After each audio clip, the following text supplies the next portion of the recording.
악인은 꾸고 갚지 아니하나 의인은 은혜를 베풀고 주는도다. 주의 복을 받은 자들은 땅을 차지하고 주의 저주를 받은 자들은 끊어지리로다. 여호와께서 사람의 걸음을 정하시고 그의 길을 기뻐하시나니 그는 넘어지나 아주 엎드러지지 아니함은 여호와께서 그의 손으로 붙드심이로다. 내가 어려서부터 늙기까지 의인이 버림을 당하거나 그의 자손이 걸식함을 보지 못하였도다. 그는 종일토록 은혜를 베풀고 꾸어주니 그의 자손이 복을 받는도다. 악에서 떠나 선을 행하라. 그리하면 영원히 살리니 여호와께서 정의를 사랑하시고 그의 성도를 버리지 아니하심이로다. 그들은 영원히 보호를 받으나 악인의 자손은 끊어지리로다. 의인이 땅을 차지하며 거기서 영원히 살리로다. 의인의 입은 지혜로우며 그의 혀는 정의를 말하며 그의 마음에는 하나님의 법이 있으니 그의 걸음은 실족함이 없으리로다. 악인이 의인을 엿보아 살해할 기회를 찾으나 여호와는 그를 악인의 손에 버려두지 아니하시고 재판 때에도 정죄하지 아니하시리로다. 여호와를 바라고 그의 도를 지키라. 그리하면 내가 땅을 차지하게 하실 것이라. 악이지 끊어질 때 내가 똑똑히 보리로다. 내가 악인의 큰 세력을 본즉 그 본래 땅에 서 있는 나무잎이 무성함과 같으나 내가 지나갈 때 그는 없어졌나니 내가 찾아도 발견하지 못하였도다. 온전한 사람을 살피고 정직한 자를 볼지어다. 모든 화평한 자의 미래는 평안이로다. 범죄자들은 함께 멸망하리니 악인의 미래는 끊어질 것이나 의인들의 구원은 여호와로부터 오나니 그는 환난 때에 그들의 요새이시로다. 여호와께서 그들을 도와 건지시되 악인들에게서 건져 구원하심은 그를 의지한 까닭이로다.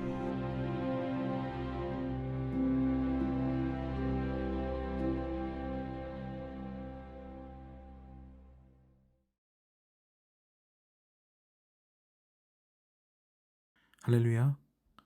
오늘 우리에게 주신 하나님의 말씀은 시편 37편 21절부터 40절까지 말씀입니다. 오늘 말씀의 제목은 악에서 떠나 선을 행하라입니다. 오늘 본문은 시편 37편의 후반부에 해당합니다. 오늘 시는 두 부분으로 나눌 수 있는데요. 21절부터 29절까지는 하나님께서 의인을 영원히 보호하신다라는 것이고요. 30절부터 40절까지는 의인과 악인의 대조적인 미래에 관해서 서술하고 있습니다. 오늘 시는요, 재미있는 문장으로 시작합니다. 악인은 꾸고 갚지 아니하나 의인은 은혜를 베풀고 주는도다. 그래서 여기서 꾸고 갚지 아니한다는 것은요, 줄 형편이 되지 못하여 못 갚는 것을 의미하는 것이 아닙니다. 내가 뭔가를 누리기 위해서 다른 이들을 돌아보지 않는다는 것을 말하는 거죠. 저는 목사 안수를 받기 전에요, 제왕적 목회를 하는 목사님 두 분 밑에서 사역을 했는데요. 저에게는 정말 훈련의 시간들이었습니다. 왜냐하면요, 별로 건강하지 못한 교회들이었거든요. 그중 한 목사님은요, 큰 부자였습니다. 개인 차량이요, 3-4대나 되는 분이셨죠.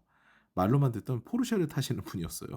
그런데 부목사님께서 재정 보고를 하는데 저는 너무 의아한 광경을 보게 됐습니다. 새로 부임하셨거든요. 그 새로 부임하신 부목사님께서 교회 프린터 대여하는 것 이런 등등의 그런 사무용품에 대한 비용이 밀려 있었다. 그래서 그걸 다 송금했다라고 보고를 했습니다. 근데 보고를 하자마자 엄청나게 소위 말해서 깨지는 광경을 제가 보게 됐어요. 아니 그걸 다 보내면 어떡해? 만약 재정이 부족하면 네가 책임질 거야? 여기 옆에 있는 장전도사 사례 못 나가면 그건 어떻게 할 건데? 제가 옆에 있는데 막 이렇게 깨니까요. 너무 당황스러웠죠. 이어지는 말에 저는 할 말을 더 잃었습니다.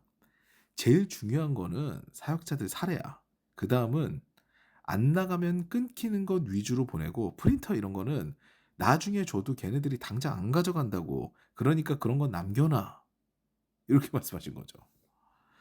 여유가 되는데요, 빚을 남겨두는 사람은요, 다른 이들의 눈에서 피눈물을 흘리게 하는 사람이거든요.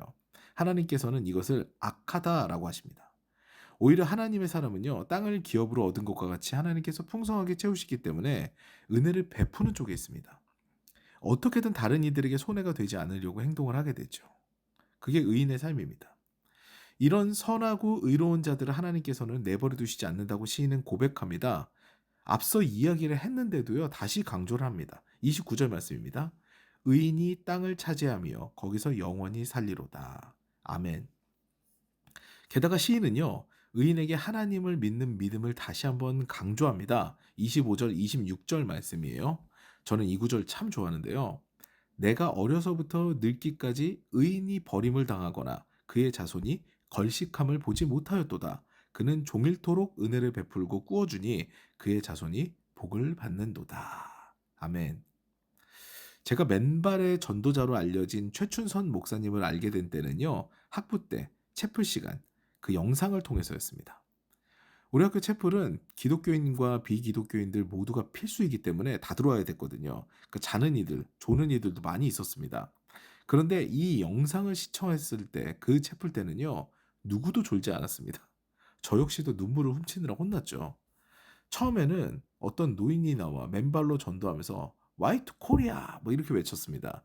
그 최 목사님을 제가 봤을 때 저렇게까지 전도를 할 필요가 있나? 저러면 사람들이 더 반발할 텐데 너무 특이하다. 이런 생각을 했었습니다. 그런데 영상을 보면 볼수록요. 이분의 메시지와 사명을 듣고 나니까 고개가 숙여질 수밖에 없는 거예요. 이분은 처음부터 힘든 집에서 태어나지 않았거든요. 유복한 집에서 태어났어요. 부잣집 도련님으로 동경 유학까지 다녀온 분이었습니다. 그런데 이 최준선 목사님은 주님을 만나고 삶이 완전히 바뀌게 돼요. 목사님은 독립운동에 힘을 보태서 해방 후에는 김구 선생님과 함께 귀국을 하셨던 분입니다. 그리고 분단 후에도 칠양민들을 돕는데요. 놀랍습니다. 김포에서부터 서울 들어오는 땅이 목사님 소유였는데 실향민들이 찾아와서 저희가 땅이 없습니다. 좀 땅 좀 주실 수 있겠습니까? 그러면은 땅을 이리저리 무상으로 떼어주셨다는 거예요. 그렇게 이루어진 마을이 3, 4개나 된다고 합니다. 다 주셨다 그래요. 그리고 본인의 사명은 통일이 되기 전까지 복음과 메시지를 전하는 것이라고 엄동설안에도 맨발로 전도를 다니셨어요. 너무 놀라운 것은요. 그렇게 베푸셨는데 하나님께서는 목사님을 굉장히 어렵게 그러니까 모든 재물을 다 베풀었는데도 불구하고 채움이 없이 굉장히 어렵게 살게 그렇게 두지 않으셨어요. 자녀들 모두가 교육자로 자라게 하시고요. 집과 생활하는 것을 모두 공급하게 하셔서 사명을 감당하는 데 부족함이 없게 하셨죠. 말 그대로 하나님께 인생을 맡기고 모든 것을 아뢰자 하나님께서 다 채워주신 겁니다. 그 믿음이 그 삶을 붙들었어요. 사실 우리는요. 하나님을 믿느냐 못 믿느냐가 우리 삶이 달라지는 그런 문제가 되지 하나님께서 능력이 없는 분이 아니십니다. 이거 보여주는 단적인 사례인 거죠. 하나님께서는요. 이같이 하나님을 신뢰하고 하나님께 의뢰하는 자에게 필요한 모든 것을 공급하시는 분이십니다. 시편 37편 마지막 부분은요. 게다가 악인의 미래와 의인의 미래를 이야기를 합니다. 여기서 미래로 번역된 히브리어는요. 아하리트입니다. 이것은 모든 것의 궁극적 상태를 의미해요. 결국 의인의 궁극적 상태는 무엇일까요? 이 시 전반에서 얘기하는 건 샬롬입니다. 평안이에요. 근데 악인의 궁극적 상태는 뭡니까? 악인의 아하리트는요. 멸망입니다. 그러므로 지금 당장 막 무성한 입처럼 보이는 그런 악인의 형통을 부러워할 필요가 없는 거예요. 멸망으로 귀결되는 그것이 뭐가 부러운 일입니까? 지금 당장 누리고 있더라도 그건 멸망의 길이거든요. 그렇기 때문에 우리는요. 그것을 부러워하는 게 아니라 우리가 하나님 앞에 올바로 서 있는가 그리고 그 하나님을 온전히 믿는 믿음이 내 안에 있는가 여기에 관심을 쏟아야 됩니다. 오늘도 하나님 앞에 의롭게 서기를 작정하고 악에서 떠나 선을 행함으로 하나님의 도우심과 채우심 그리고 형통하게 하심을 모두 경험하는 저와 여러분 되시기를 주님의 이름으로 축원합니다.